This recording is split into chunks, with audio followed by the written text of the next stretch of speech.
Assalamualaikum warahmatullahi wabarakatuh. Good morning, students. How are you today? I hope you are in a good condition today. Our material today is about conditional sentence type 1. Kita masih pada topik yang sama seperti topik yang minggu kemarin. Dan before I explain about our material today, I want to say thank you for your participation so far, because today will be the last change I teach you English, because next meeting you will be taught by Mr. Sohe again. I really appreciate your participation so far. Thank you. Oke, langsung ke materi ya. Sebelum kita ke materi inti, I just wanna explain again about the form of conditional sentence type 1, because after I check your assignments last meeting, I realized that most of you still didn't understand about simple present and simple future. Jadi saya masih banyak menemukan kesalahan structure atau grammar pada assignments teman-teman pada minggu kemarin. Nah, untuk penjelasan singkatnya, form conditional sentence type 1 itu terdiri dari plus simple present, simple future. Nah, kemarin banyak yang salah pada simple presentnya. Jika subjeknya she, he, atau it, berarti verbnya ditambahkan s atau is.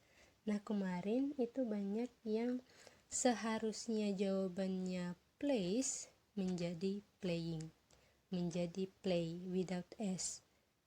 Nah, itu banyak saya temukan. Harusnya seperti apa yang saya katakan tadi, kalau subjeknya she, he, it, berarti verbnya ditambahkan s. For example, if John plays football, he will meet his coach.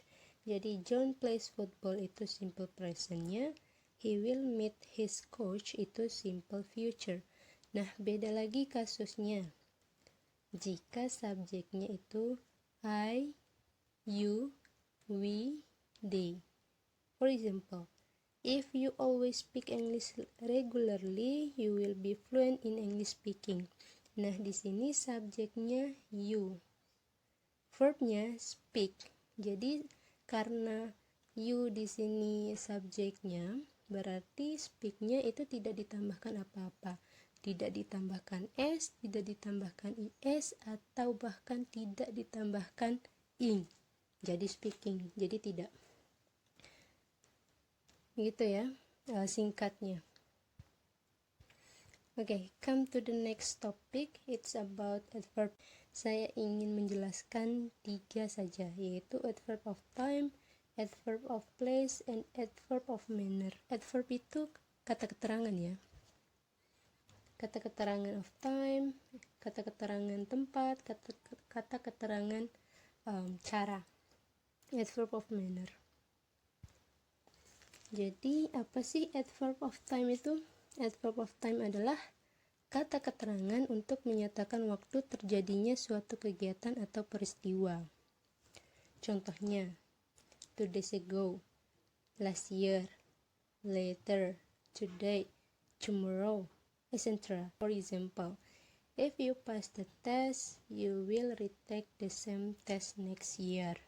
Jika kamu melewati tes tersebut, you will retake, kamu akan mengulangi tes yang sama next year. Jadi next year di sini merupakan adverb of time.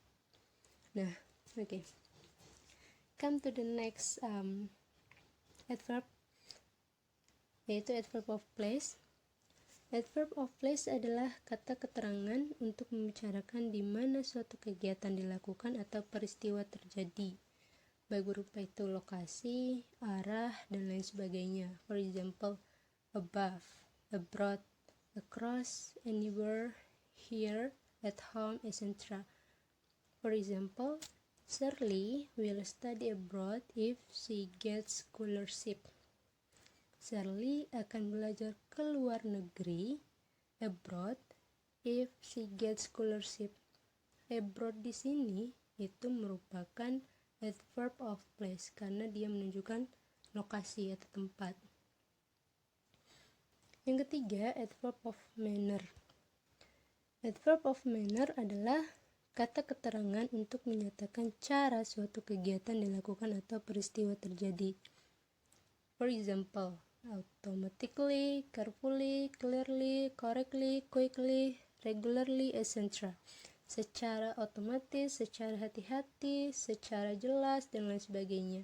For example, if you always speak English regularly, you will be fluent in English speaking.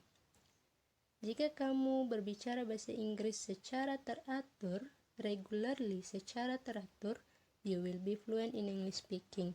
Jadi regularly di sini bermakna adverb of manner dari speak English-nya, secara teratur dari speak English ini. Okay, next, material, singular and plural nouns.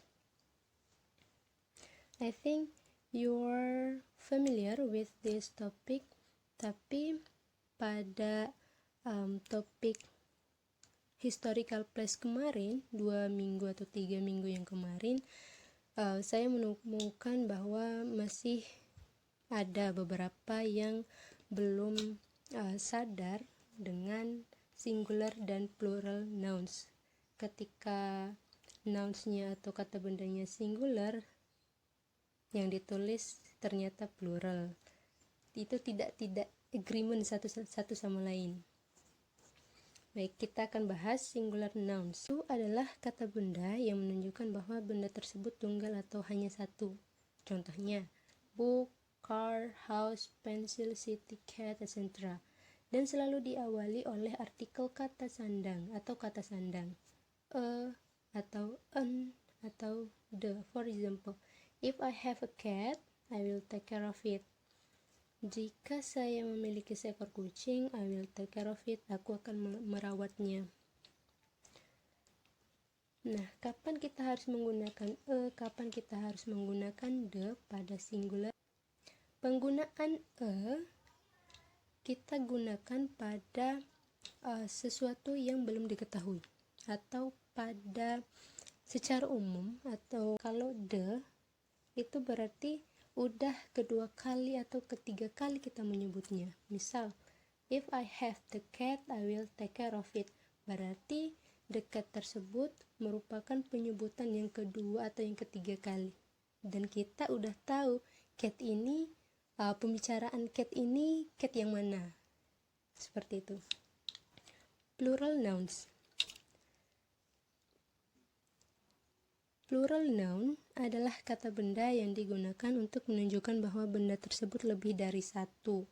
For example, books, cars, cities, women, teachers, doors, etc. Tapi tidak semua nouns itu ditambahkan s untuk menunjukkan bahwa kata benda tersebut plural. For example, women. Women itu berarti perempuan-perempuan.